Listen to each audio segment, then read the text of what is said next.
So this meeting is being recorded. We're going to post it to our YouTube channel once again so that people that could not make it here today will be able to get the information. And it'll also work so that you can review it at your convenience or any information that you wanted to look back on. So did everybody receive our 2022 scholarship letter? We all should have gotten that. We're looking for the applications to come in. I know they are going to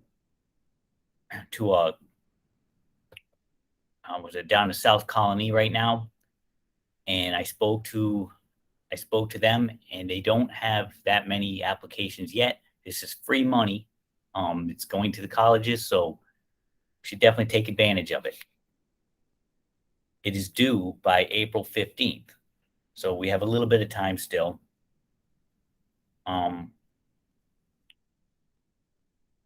Our ASE certification, this will be our very first one, and we did decide on a winner for this one. It is Mr. James Lorette. He works for North Colony Central School District.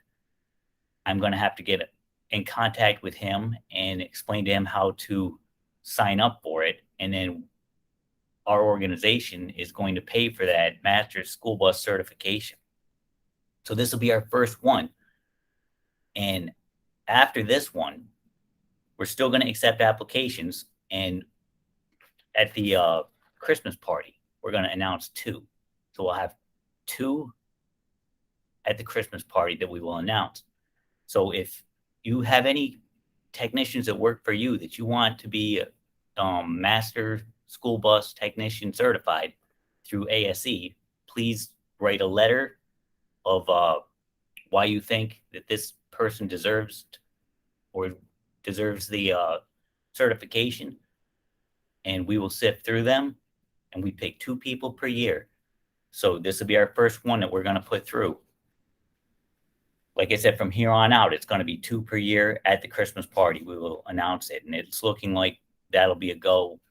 You know, all the COVID has been lifted, so all the mandates. So it looks like we're going to be back together, which also brings me to our next meeting, which if everybody wants to, we could do an in-person meeting.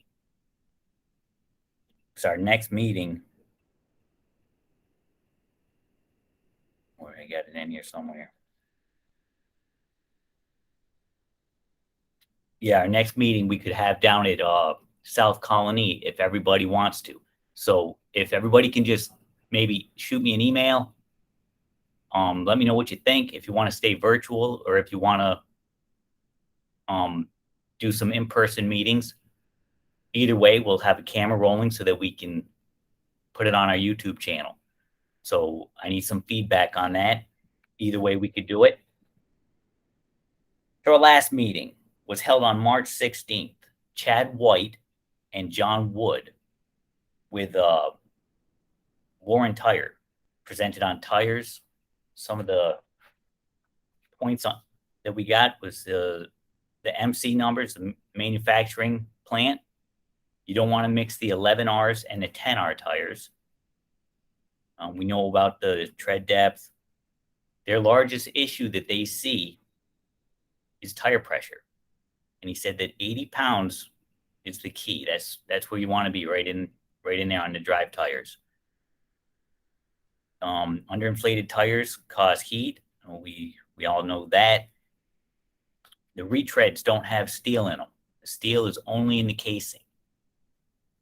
And the sidewall indicators, 180 degrees from the DOT marking is the seam of the casing. So that's just a few little things that I made some notes on the last meeting. Today's presentation will be on air conditioning, and our presenter will be Kodie Shamrock with Leonard Bus Sales. So that being said, Kodie, the floor is yours.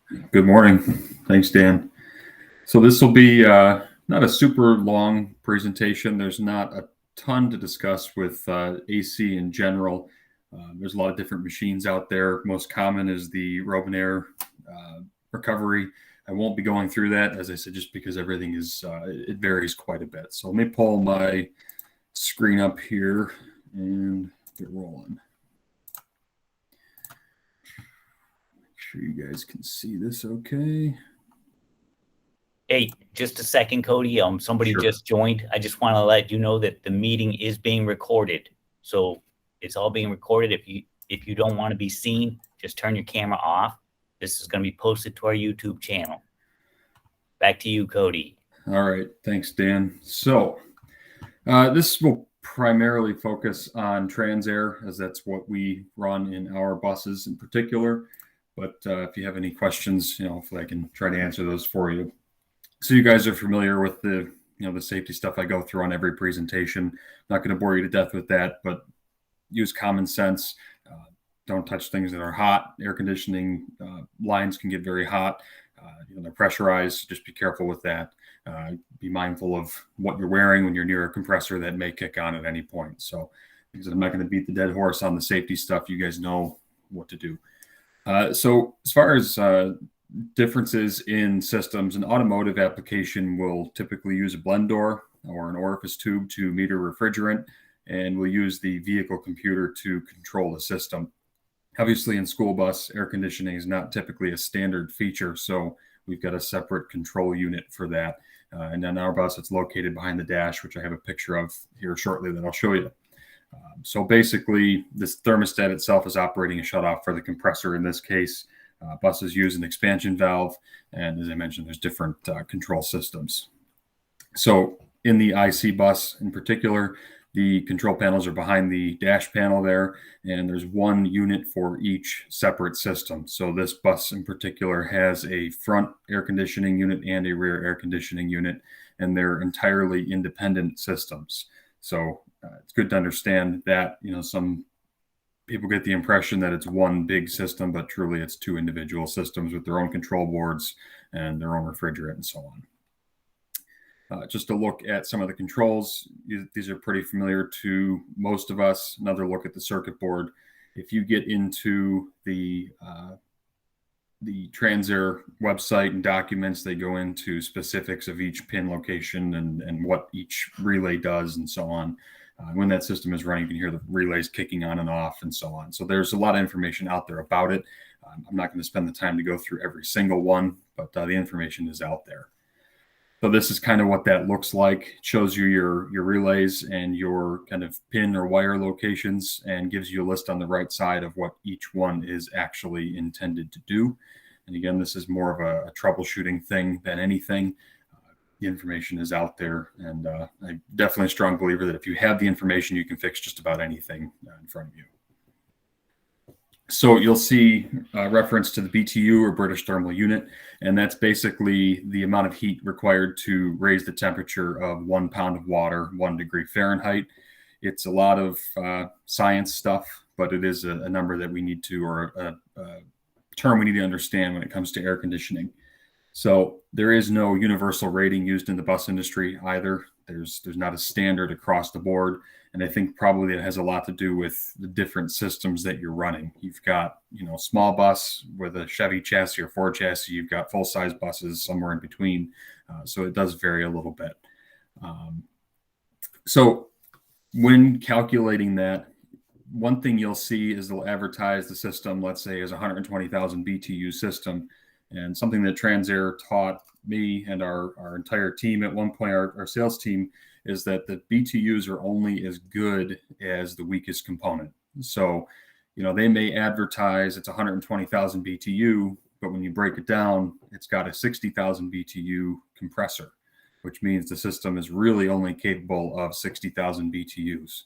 So kind of just good to look at the capabilities of each component and understand that the weakest link is as good as you're going to get, basically, is kind of the idea of how that works.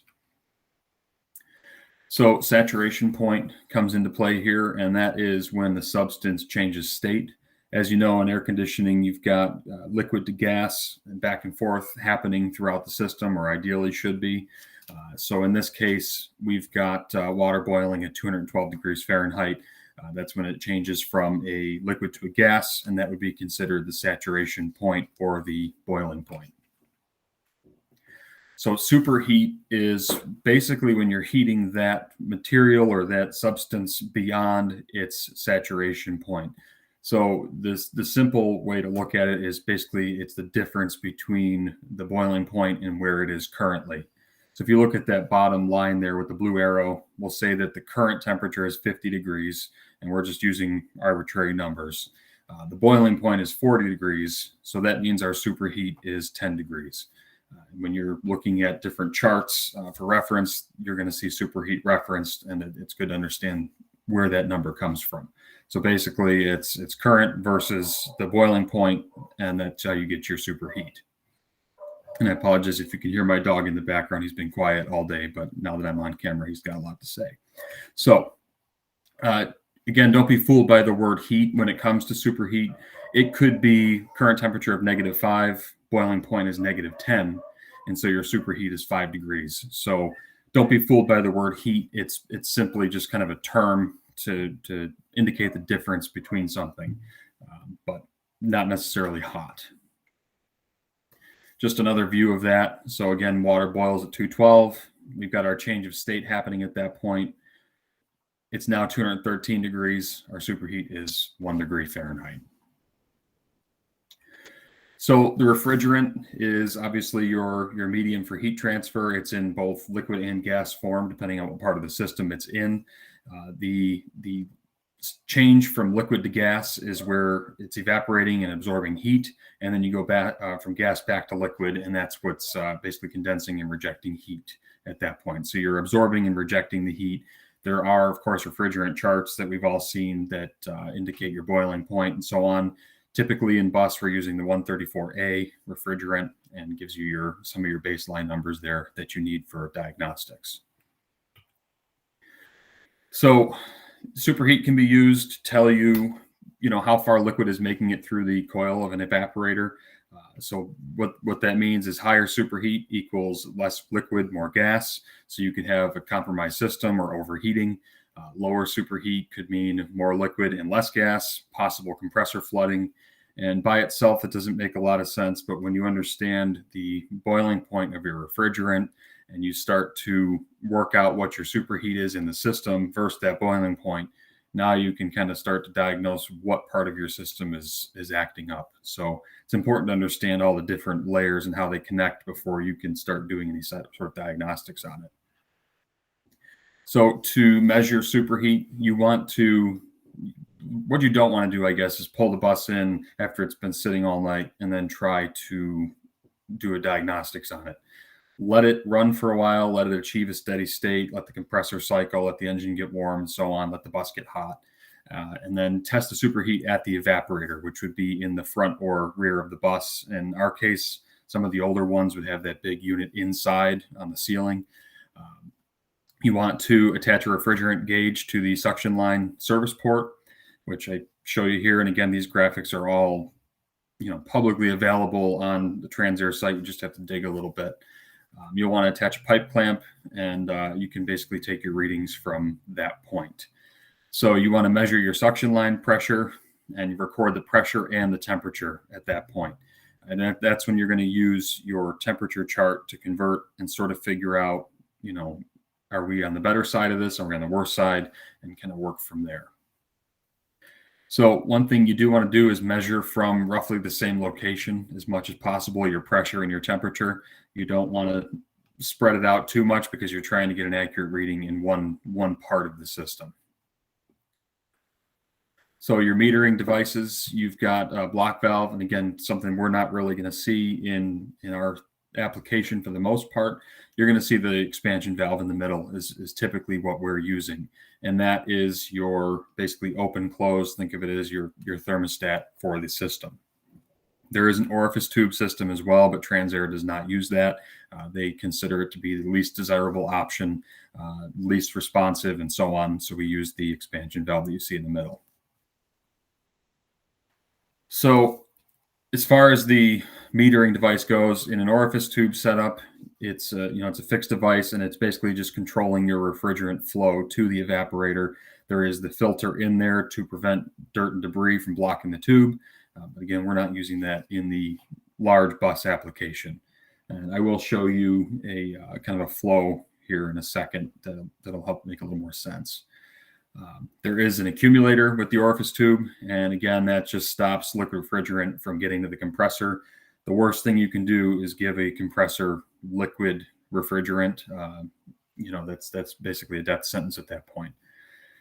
So again, same thing here. Thermostatic expansion valve controls the amount of refrigerant flow going to and from. You've got the spring in there, and when the temperature is right, it pops open or closes, depending, and that's what's metering your flow of refrigerant at that point. The compressor is obviously the heart of your system and considered to be the weakest link. All of the other stuff, they're sort of stationary type objects. They might open and close. They flow coolant through, or refrigerant through, rather. The compressor is constantly cycling on and off. It's under the hood. It's getting the wear and tear, and it's seeing extreme temperature fluctuations. So its primary job is to compress the gas and send it to the condenser. But when that goes awry, you'll start to notice system trouble. So you've got the compressor under the hood. At that point, it's going to send it out to the condenser. So you're going to send hot gas to the condenser from the compressor. And basically what this does is removes the heat from the refrigerant gas at that point. And by cooling it down, you're converting it back to a liquid. So it goes in as a gas and comes out as a liquid. And the idea there is we're just trying to expel the heat that's been trapped in that system and get it out. And that's why you've got those cooling fans on there to try and expel as much heat as possible. So, a lot of times in school bus application, our condensers are located underneath, in the skirt, and they're in, kind of a war zone down there, getting pelted with salt, water, dirt, you name it. And those fans can, stop working or corrode to the point where they don't work anymore. It's really important that those fans are operating, because that's your way of removing heat from the system. You've got to have a way to get the heat out. It's like a cooling fan on the front of the engine not turning on or off. You need it there. It has a purpose at that point. So the condenser uses microchannel coils. They're more efficient, means you need less refrigerant. Of course, there's different styles out there, but typically we're going to use a microchannel coil like you see on the left there. The evaporator is what's taking the heat from the inside of the bus and trying to get rid of it. So it's filtering and dehumidifying the cabin air. So you can sort of think of it like a dehumidifier in your basement. It's pulling the moisture out of the air and sending it down a drain tube and getting rid of the moisture that's in the air. That's the sole job of air conditioning, is just to take moisture out. It's not actually making the air colder. It's goes back to the whole science class thing. So at this point, you're transferring the heat into the refrigerant and basically repeating the cycle over again. And again, I'm going to show you a graphic here for that. So we've talked about the expansion valve. Again, it's just a meter. Think of it like your thermostat. Pops open, closes, and allows the refrigerant to flow. It's very straightforward. You've got an inlet, you've got an outlet, and that's sort of your dam that prevents flow when it's not necessary. So your condenser options, as I said, you typically have them in the skirt. We can offer a rooftop mounted condenser on the IC bus as of a couple of years ago. That's a nice option only because you are no longer in the strike zone for salt, dirt, whatever, as I said. Downside is, tree branches may become a new enemy, but less likely to cause corrosion and damage on the roof as opposed to being in the skirt itself. So inside the bus, there is no obvious indication that there's a condenser up there. It doesn't cut into the ceiling at all. There's nothing hanging down, so there's no risk of hitting your head or anything like that. So the filter dryers are there to exhaust and remove heat, and they have an individually fused motor. Orifice tube, again, we don't use those on the Transair system, so I'm going to keep going with that. And this is just another sort of look at the system flow. So again, you've got your compressor sending the hot gas through the condenser, which will cool it, turn it back into a liquid, send it through the expansion valve, through into the bus. At that point, pull the heat out of the air and repeat the cycle all over again. So that's basically what I just said in words here. I'm not going to read it word for word. You understand the idea of the flow. And I do have another graphic here, larger graphic that kind of shows it more in a perspective that makes sense.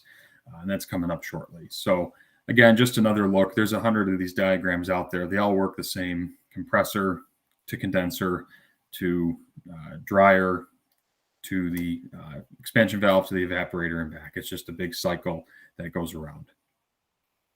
So here's more of a layout that kind of helps you understand the way things are. Again, you've got your compressor hot gas to the condenser. Fans cool it, turn it into a liquid at that point by changing its state. At that point, you're going to go up to the evaporator, pull the moisture out of the air. You've got the drain tube that comes out of the bulkhead and drains that moisture out to the atmosphere or wherever. Something that I've definitely seen, as I'm sure you guys have, is a pinched drain line. The drain line will get pinched during manufacturing, or you're in there doing a repair, changing a filter, and it gets, dislodged in some way. Not ideal. Make sure to keep an eye on that. And also to keep your drain lines clean. Try to flush some air through them once in a while and get the debris that builds up in there out whenever you can. So preventative maintenance, this is the key to everything. But even with the best maintenance, that sometimes things just break. But typically, if you can train your drivers on operating the system properly, it does help. I get how challenging that can be at times. In colder temperatures below 65, let's say the system is not going to engage the compressor. So you might have, a bus sitting outside all day baking in the sun, but the outside air temperature is below 65. The driver says my air conditioning isn't working. In some cases, it's just not the right, kind of environment for the air conditioning to work. If you find a leak during an inspection, don't just add refrigerant back into the system. A leak of refrigerant is also leaking lubricant. So the refrigerant serves two purposes.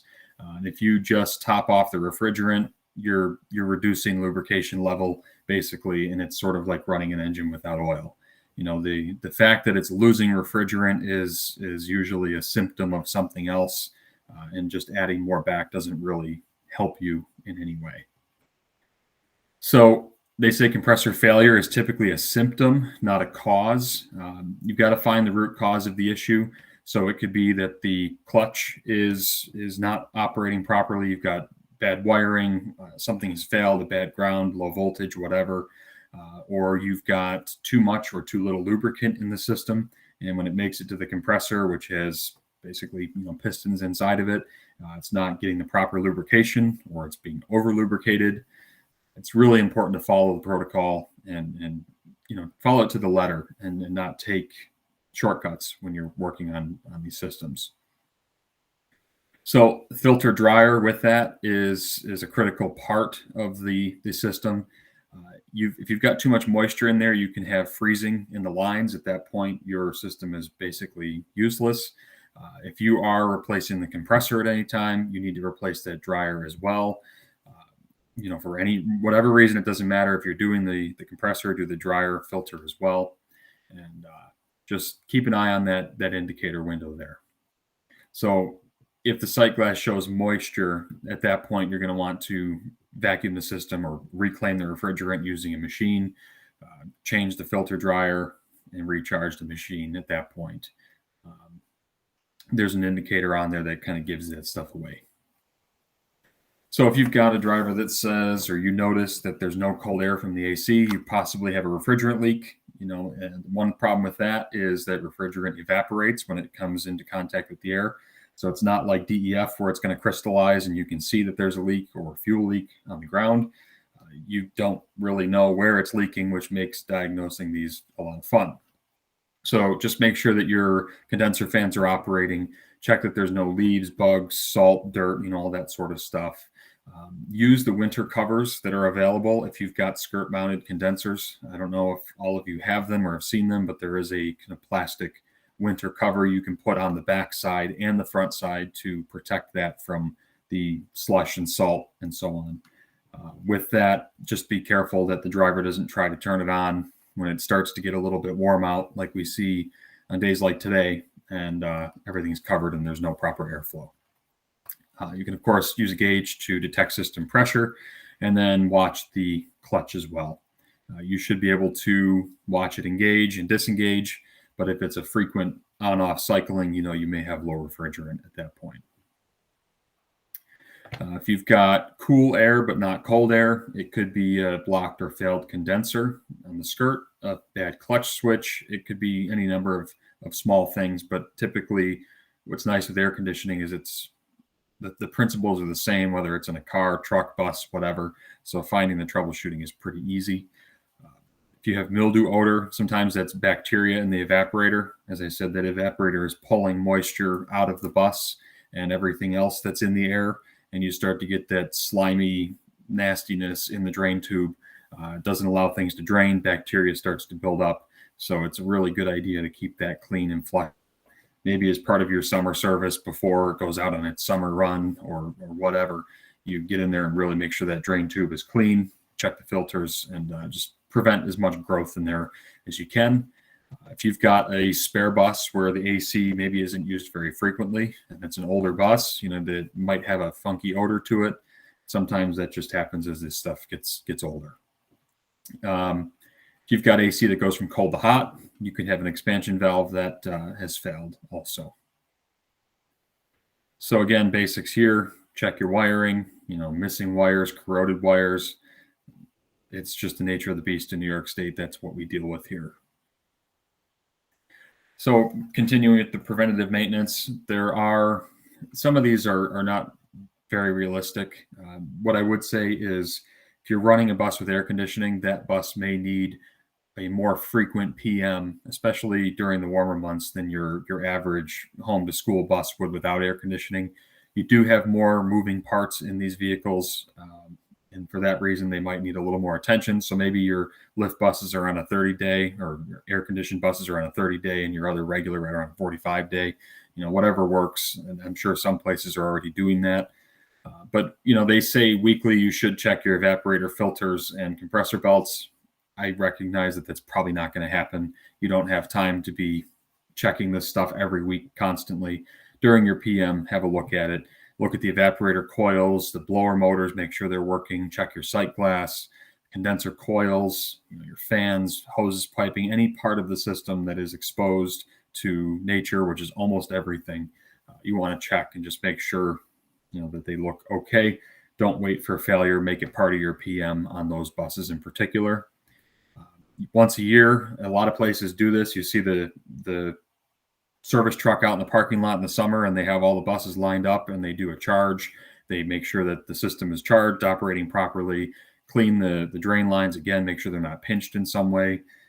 Sometimes the factory is really good at just pinching a line, and you don't know it until there's water pouring all over the place. Other times it's just during service. You bump it, you pull on it, you don't realize it gets moved, whatever. Change your filter dryer also every year. Even if it doesn't look like it needs it, it's a lot easier to get something off that's not corroded and just do the preventative maintenance than it is to try and fight with it every 4 years to save yourself a couple bucks on an air dryer filter. AC filter dryer. I'm always stuck in air brake mode, but you know what I mean. So this is basically everything that I've just said, and I'm not going to reiterate all of it too much. This is common sense sort of stuff. The wisdom from TransAir is if you properly maintain and clean your system, it will work well. Just sort of basic stuff here. Check your blowers, as I said. If you've got your sight glass and there's yellow or pink, you need to do an immediate system service. So again, when you pull that bus in, it's really important to look at that and check before you send it back out on a run, and all of a sudden you've damaged the compressor and just cost a lot more money. Throw it on the lift or crawl underneath and look at that indicator, and it'll tell you a lot. Again, keep your coils clean on the condenser as much as you can. If you need to get in there and hose it out, especially in the summer or in the fall, as the system is maybe on and off, or it's on in the afternoon, off in the morning, roads are kind of gross, just keep an eye on that stuff. So with that, does anybody have any questions on that system? I realize it's a quick run through.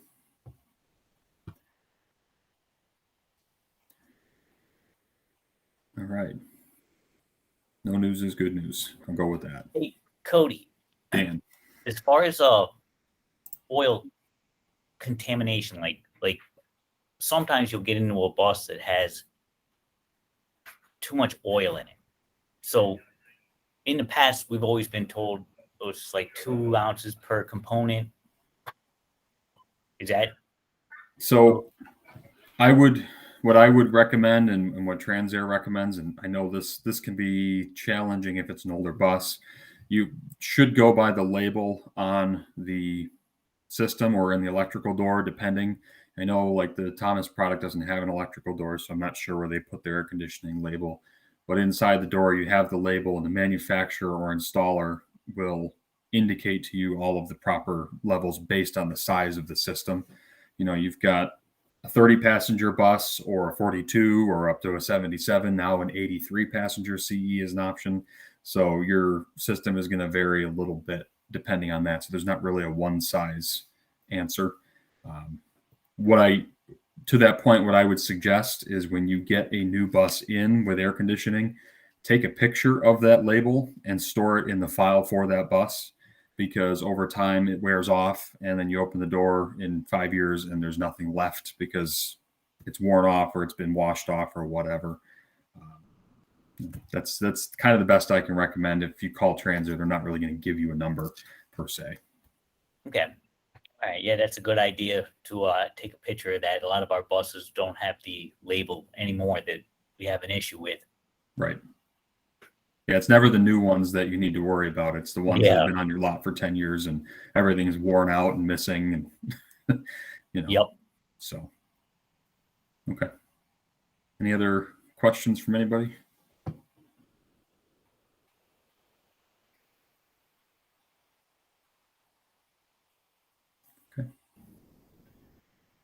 Okay. All right. Well, if nobody has any other questions, I'd like to thank Cody for your presentation. Thought it was a good reference. We'll be able to go back to the YouTube channel if anybody has any questions on it, or they want to email me or email Cody. I'll make sure he gets the question if you think of any later on. We are still looking for a treasurer, and it's something that we need somebody to step up and kind of help us out. There's a lot of help. I mean, it's George and I, and Christine are all working through it now. But and right now it's right up to date. It's right up to par. So it would be pretty simple for somebody to step in and give us a hand. And of course, we're all still going to be here to help as well.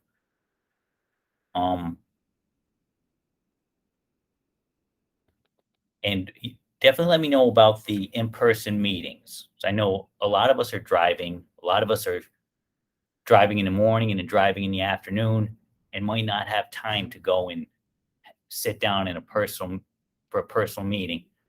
So let me know your thoughts. And in about a week or so, I'll put out an email if it's going to be a virtual or if it's going to be an in-person meeting. If it is an in-person meeting, it's going to be down at South Colony. And that will be on April 13th, 2022. Kevin Rockland from Don Brown Bus Sales will be presenting on wheelchair lifts, the operation and safety, common issues. We can, like I said, that meeting could either be virtual or in person. If everybody can let me know, I would appreciate it. So we had our first ASC certification winners. My hope here is that as the years go on, we'll have a lot of people that are master school bus certified. So as we go along, keep that in mind. If you guys have somebody that you're thinking of,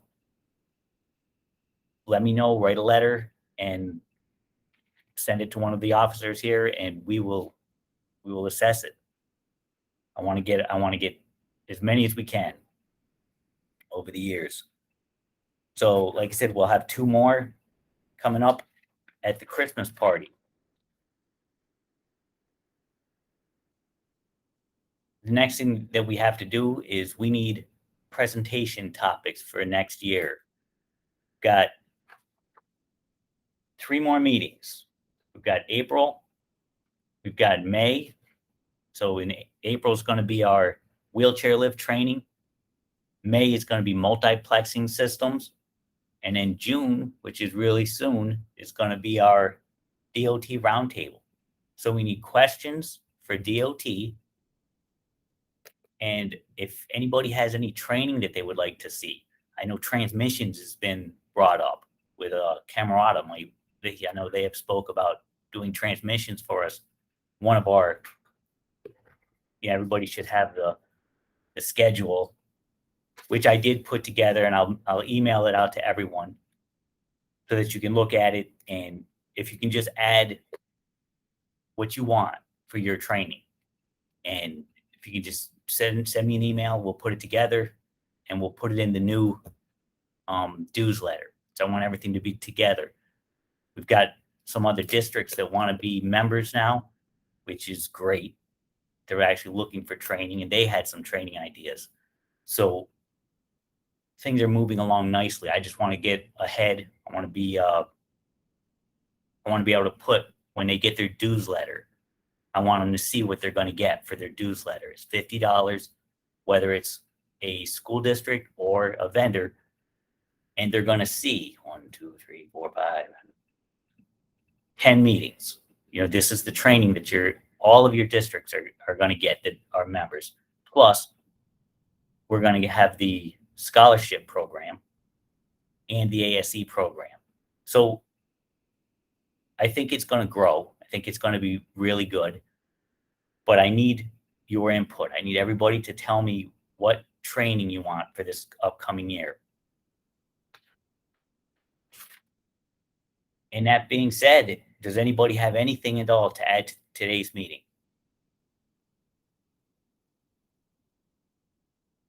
If not, I'm going to go ahead and close today's meeting. Like I said, this will be posted to our YouTube channel so we can go back and view it. And we'll go from there. Email me your ideas. Okay, at this point, I'm going to close the meeting. Thank everyone for coming. Thanks, Dan. Thank you, Dan. No problem. Thanks, We'll see you Dan. guys. Thanks, Kodie. We'll see you later. Hey, Yep. Dan, Yeah. what about, I was thinking maybe down the road, the YF1234, the newer refrigerant systems? Okay. Because Yeah. Have a presentation on that. phase that in. I don't know about the big buses. I'm sure you guys probably have some up there in your other vehicles, but Yeah, the Suburbans and stuff we have. you're The seeing it. 123. Yeah, I'm hearing more about it too. We got the dual machine, but we don't have any yet. But I was thinking that as a topic, maybe somewhere down the line. Yeah, I just made a note of that. That's a good one. We'll definitely do it. Okay. Yeah, and maybe we can even have a demonstration on the machine, Okay. because that's All right. it's all new stuff, expensive stuff too. Woo! Yeah. Thank you, Dan. All right, no problem. We'll talk to you later, Ken. All right. Bye-bye.